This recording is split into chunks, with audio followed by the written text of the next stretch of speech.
Welcome, everyone. I am John Ryan of SportsMemo.com, and you are watching the NBA Triple Double Show powered by SportsMemo.com and the Predictive Playbook cast of shows. We're going to break down 3 games on the NBA card tonight. I have Kevin Braudis in the house again, filling in for Ronald Cabang. And someday we're going to make this a triple show, I think. I think that's the trend that the producers at Wager Talk want to do, so we'll have to wait and see. I know it'd be a blast having both of you guys on.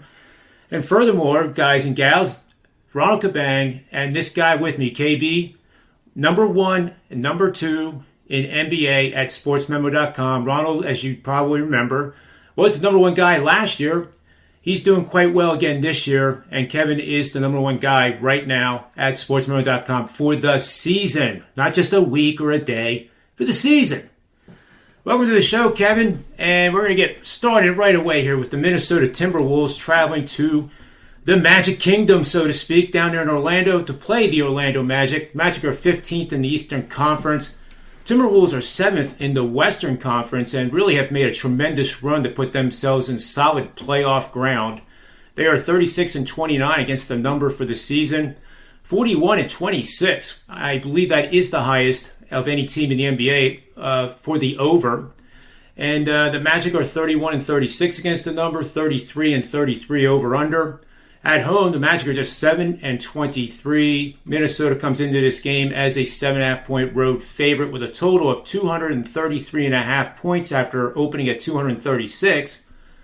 Kevin, take it away and tell me where I should put my money. Yeah, thanks for having me on, JR. So again, I like a player prop in this one. It's going to be on the Minnesota side. The line's not out yet, guys, because the Minnesota have 4 guys questionable, Vanderbilt and Anthony Edwards being the 2 biggest guys. But again, once those guys get ruled in or ruled out, no matter what, I like Karl Anthony Towns and his rebound prop over today. Guys, it should probably come out at 10.5 or 11.5. I love both those lines. Anything higher than 11.5, I'll probably pass. But it should come out 10.5, 11.5, and I'm definitely taking the over here in his rebounds. If you look at his last 3 games, these were blowouts, guys, versus Portland twice and OKC. He put up 11, 13, and 15. Now he gets a matchup with the Orlando Magic.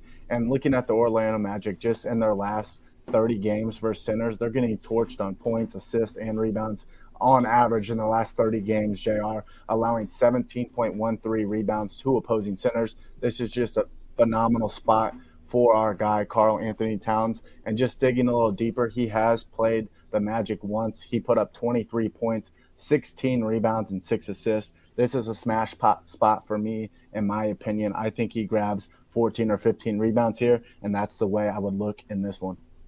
I love it, Kevin.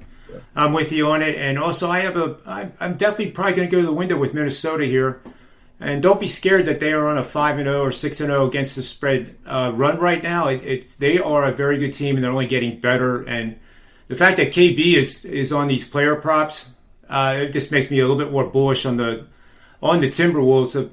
They are 19-6 against the spread when playing against a losing record team. And I'm not going to fade that. You got to buy that. And JR, if you look at the Magic's team too, man, they're running like a 12-man rotation right now. Everybody's playing 20 minutes. There's only one guy in the 30 minutes, Wendell Carter. But other than that, there's 11 guys in 20 minutes. So they're really rotating these guys in and out, seeing what the Magic have. So I don't think they're playing. They definitely aren't playing for anything. So, again, I don't think they really care out there. So I would definitely lean your way too, JR. Yeah, they're also 11-27. With 1 push in their last 39 home games. Sheesh. And over the last 71 games as a home underdog, which obviously spans three seasons. Yeah. 20-51 against the number. I think we're on the Timberwolves pretty good here. Let's move over to the second game now, and that is the Utah Jazz taking on the Spurs. They're traveling to San Antonio. Spurs are 12th in the Western Conference. The Jazz are 4th in the Western Conference and in great playoff position. They are 41-24, and Spurs are almost the opposite, 25-41. Spurs, just like the Magic, pretty much have nothing to play for right now other than just being the highest scoring team in the NBA. They're 12-20 at home.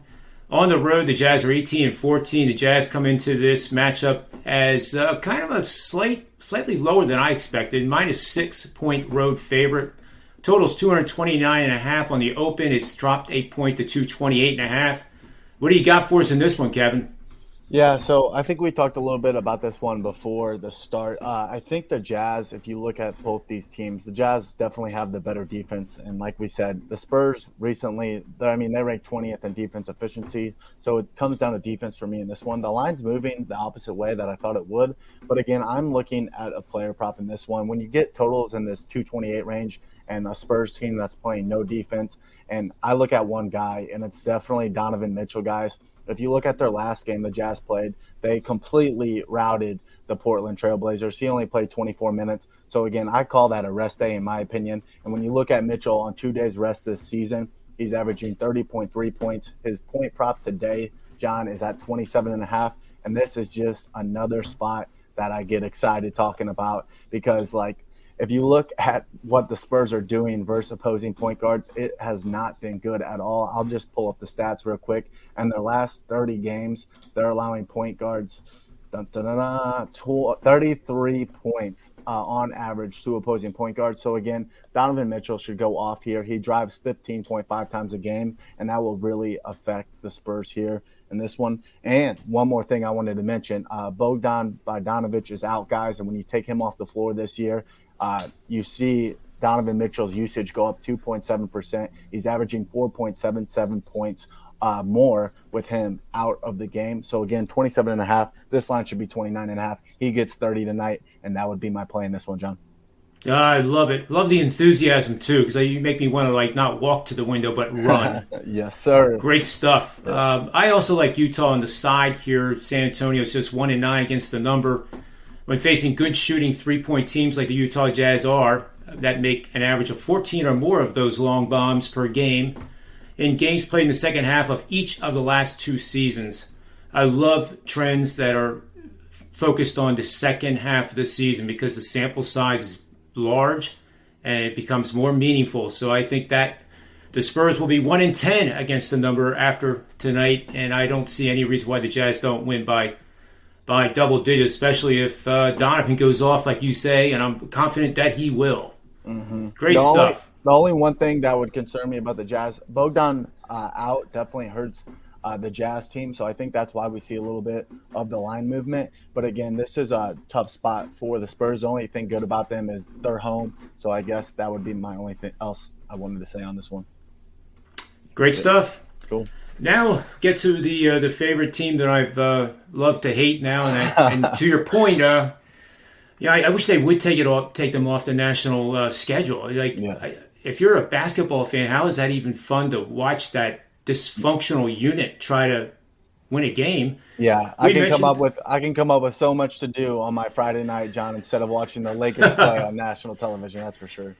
Well, watching the Lakers makes you want to drink, especially if you were foolish enough to bet on them all this time. But every time LeBron James flops, take a drink, right? Well, I'm not a big drinker, so I'd probably be passed out by the end of the first quarter. I got you, John. I'll pick you up. That's it. Yeah. So we talked on Wednesday that do the Lakers even belong to be a 4.5-point favorite against the lowly Rockets, and the Rockets won the game in overtime. I don't know what to tell you, but the money is coming in on this game. The Lakers are a 4-point home favorite at the Crypto Center, better known as the Staples Center in Los Angeles. 66% of the bets are on the Lakers so far. I'm not surprised by that. They are probably not going to make the playoffs. I just don't see how in the world they're going to all of a sudden magically appear and do a 5-game winning streak. But they're 14-20 against the number at home. Boy, I'll tell you, maybe it's a game I just stay away from, and if I do want to do a shot, I'll just peer in for 5 minutes and watch the Lakers in a flop, and I'll do a shot. But what do you think? Is there any opportunity in this matchup? Yeah, so we kind of talked before, but this is just a weird – we saw the Lakers, they're losing – they've only won 2 out of their last 10 games, guys, and they're looking really bad. With no Anthony Davis out there, LeBron James doesn't play any defense at all. He's complaining more than he's playing. Again, this is a frustrating team to watch if you're a Lakers fan, and I'm sorry for you, but that's just the truth. But they're minus 4 favorites tonight versus this Wizards team, still trying to, I would say, figure it out without Beal. They did pick up Porzingis from the Mavericks guys, but he's been on like a minute restriction. Last game he did play 26 minutes, but they have a back-to-back, so they play today and tomorrow, guys. Porzingis will most likely sit out of one of those. I don't know which one. I'm guessing it will be tomorrow. But again, looking at this Wizards team as a whole, nothing like there's no threat though. Like Kyle Kuzma's been going off, but I don't think that's going to keep up forever. But outside of Kuzma and Porzingis, there's really no guys on offense that scare you. So I really do think the Lakers have the advantage here. And this line, -4, I think they're begging you to take the Wizards here. But I also think this is a sneaky Lakers spot. They're off tomorrow. The Wizards play tomorrow. It just points to the Lakers for me. But you ask me, if you gave me a free bet, would I even put it on the Lakers? Probably not. But that's what my lean would be. And I also,